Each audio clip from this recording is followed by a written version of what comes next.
네, 시간이 되었습니다. 다 같이 사도신경으로 신앙 고백하시며 2024년 11월 26일 화요일 새벽 기도에 함께 시작하겠습니다. 나는 전능하신 아버지 하나님 천지의 창조주를 믿습니다. 나는 그의 유일하신 아들 우리 주 예수 그리스도를 믿습니다. 그는 성령으로 잉태되어 동정녀 마리아에게서 나시고 본디오 빌라도에게 고난을 받아 십자가에 못 박혀 죽으시고 장사된 지 사흘 만에 죽은 자 가운데서 다시 살아나셨으며 하늘에 오르시어 전능하신 아버지 하나님 우편에 앉아 계시다가 거기로부터 살아있는 자와 죽은 자를 심판하러 오십니다.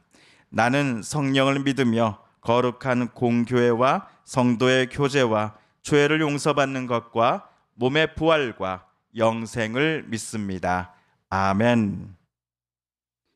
구약 1331쪽경에 있는 말라기서 제4장, 오늘은 4에서 마지막 6절까지의 말씀 함께 읽고 묵상합니다. 너희는 내가 호렙에서 온 이스라엘을 위하여 내 종 모세에게 명령한 법, 곧 율례와 법도를 기억하라. 보라, 여호와의 크고 두려운 날이 이르기 전에 내가 선지자 엘리야를 너희에게 보내리니 그가 아버지의 마음을 자녀에게로 돌이키게 하고 자녀들의 마음을 그들의 아버지에게로 돌이키게 하리라. 돌이키지 아니하면 두렵건대 내가 와서 저주로 그 땅을 칠까 하노라 하시니라. 아멘. 지난주 금요일 우리가 말라기를 4장 3절까지 함께 읽었습니다. 하나님께서 지정하신 그 날에 하나님은 이 땅에 오셔서 크게 두 가지 일을 행하신다라고 우리는 보았습니다.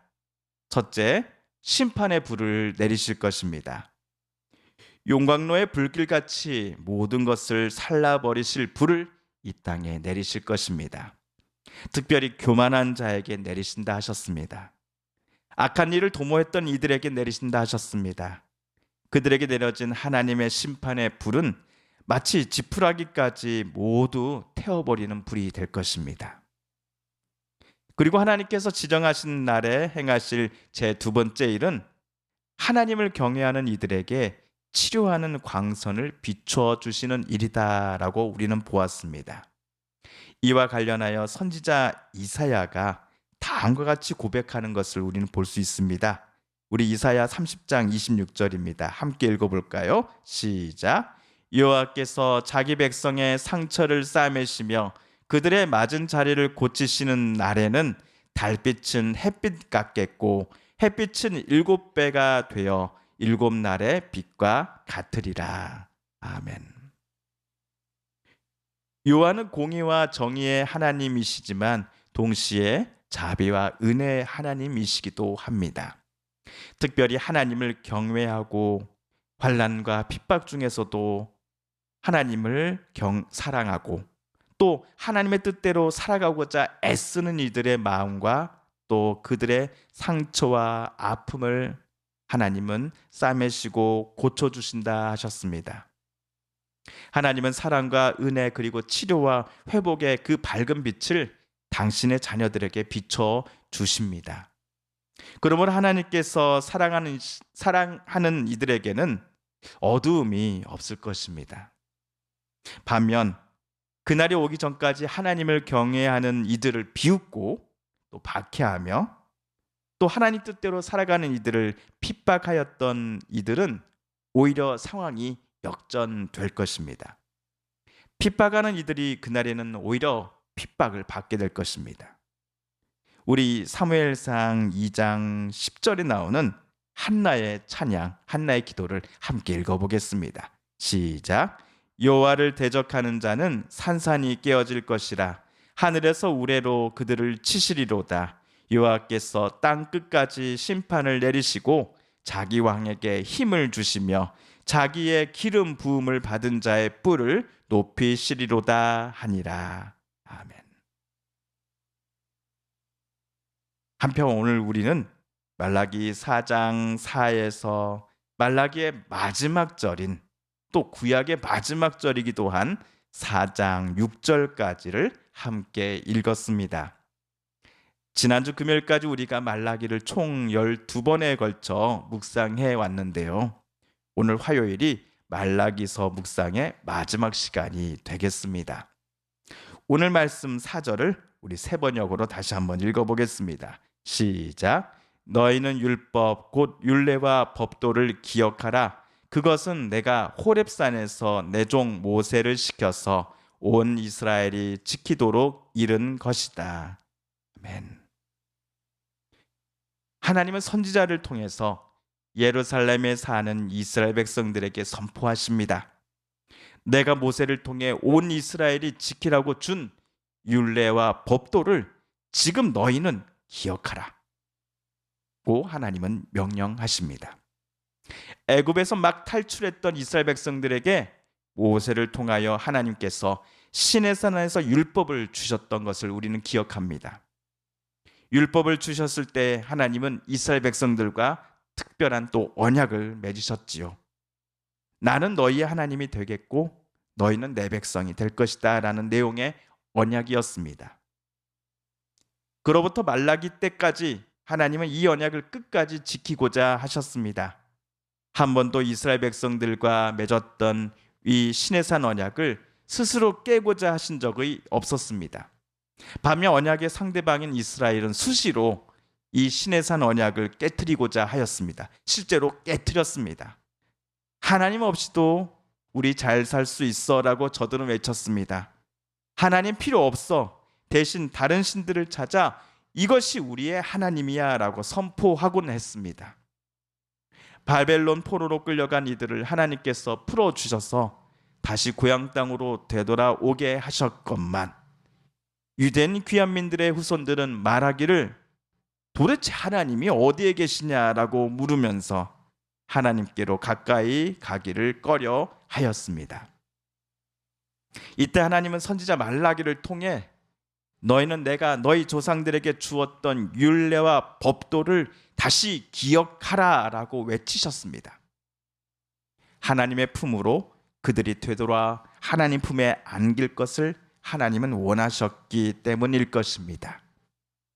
이스라엘에게 진정한 방패요 구원의 산성이신 분이 자신들의 조상들을 애굽에서 탈출시켜 주시고 약속의 땅까지 인도해 주셨던 여호와 하나님이시다라는 사실을 진심으로 지금의 이스라엘 백성들이 고백하게 되기를 하나님은 오늘 원하고 계셨기 때문일 것입니다. 하나님은 자기가 지정하신 날에 오셔서는 하나님을 끝까지 경외하는 이들의 손을 잡아 일으키시고 회복시키시며 치료의 광선을 비춰주실 것이니 어서 빨리 여러분도 나를 경외하면서 하나님의 뜻대로 다시 살아가는 하나님의 백성, 내 백성이 될 것을 하나님은 오늘 선지자를 통해 그들에게 원하고 계셨던 것입니다. 우리 5절과 6절을 세번역 성경으로 다시 한번 읽어봅니다. 시작. 주의 크고 두려운 날이 이르기 전에 내가 너희에게 엘리야 예언자를 보내겠다. 그가 아버지의 마음을 자녀에게로 돌이키고 자녀의 마음을 아버지에게로 돌이킬 것이다. 돌이키지 아니하면 내가 가서 이 땅에 저주를 내리겠다. 말라기가 말하는 엘리야 선지자가 정확하게 누구인지에 대해서는 여러 의견들이 많습니다. 가장 크게 호응을 받고 있는 입장은 엘리야를 세례 요한으로 보는 해석이지요. 그런데 말라기가 말하는 엘리야가 정확하게 누구인가를 찾는 것보다 그가 와서 행하는 일이 무엇인지를 우리가 정확하게 확인하는 것이 더 중요한 것 같습니다. 하나님께서 보내실 엘리야 선지자는 아버지의 마음이 자녀에게로 돌아가게 하고 자녀의 마음을 아버지에게로 되돌리는 역할을 담당할 것입니다.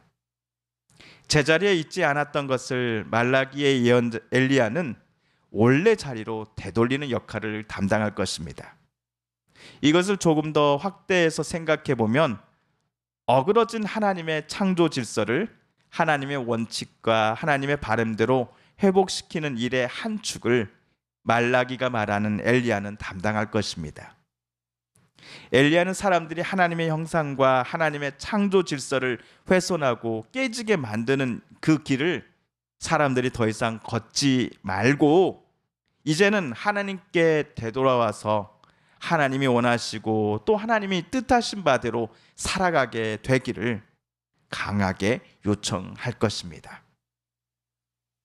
만약 이러한 우리의 해석이 맞다고 한다면 하나님의 엘리야를 통해 다시금 사람들에게 회개의 기회를 허락해 주신 것입니다.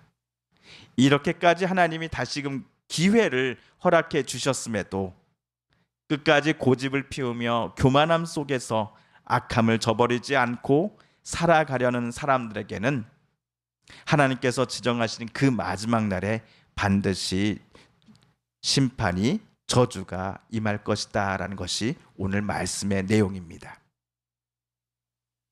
하나님의 저주를 받을 것인가 아니면 하나님께서 주시는 복을 영원토록 누리며 살 것인가를 당시의 선지자의 말을 들은 이스라엘 백성들이 이제는 결정해야 함을 암시하면서 말라기서는 끝을 맺습니다. 이렇게 말라기가 끝맺음을 할 때에 여기에 담겨진 여운 또 긴장감은 오늘 2024년 말라기를 묵상하는 저와 여러분에게도 고스란히 전해지고 있는 듯 합니다. 세상은 점점 어두워져만 가는 것 같은데 그리스도인이요 하나님의 자녀라고 하는 이 존귀한 정체성을 가진 저와 여러분은 이 땅에서 정말 소금과 빛 또는 빛과 소금의 역할을 잘 감당하며 살아가고 있는지를 하나님은 말라기서를 통해 저와 여러분에게 묻고 계셨던 것 같습니다. 비록 오늘로써 말라기서 말씀 묵상은 끝이 나지만 여호와께서 주시는 명령과 말씀 또 뜻과 율례를 우리가 늘 기억하면서 이 험한 세상 속에서도 우리는 오늘 또 하나님의 자녀답게 살아가겠노라고 용감하게 고백할 수 있는 우리가 되어야 할 것입니다. 주님께서 가르쳐 주신 기도를 드리며 말라기서 말씀 묵상 제13번째 마지막 시간을 모두 마칩니다. 하늘에 계신 우리 아버지, 아버지의 이름을 거룩하게 하시며 아버지의 나라가 오게 하시며 아버지의 뜻이 하늘에서와 같이 땅에서도 이루어지게 하소서. 오늘 우리에게 일용할 양식을 주시고 우리가 우리에게 잘못한 사람을 용서하여 준 것 같이 우리 죄를 용서하여 주시고 우리를 시험에 빠지지 않게 하시고 악에서 구하소서. 나라와 권능과 영광이 영원히 아버지의 것입니다. 아멘. 사랑하는 성도 여러분, 성삼위 하나님께서 오늘 총 13번에 걸쳐 말라기서 말씀을 통하여 저와 여러분에게 들려주신 그 하나님의 음성과 뜻을 다시금 떠올려보고 싶습니다. 오늘 말씀 묵상 중에 우리가 깨닫고 또한 다짐한 바대로 우리 정말 그렇게 살아가게 달라고 이 시간 하나님 앞에 기도드리길 원합니다. 마지막으로 우리가 가지고 나오는 간절한 기도 제목 하나님께 아뢰며 하나님의 은혜의 보좌 앞으로 우리 더 가까이 나아가겠습니다. 함께 개인 기도 시간 갖습니다.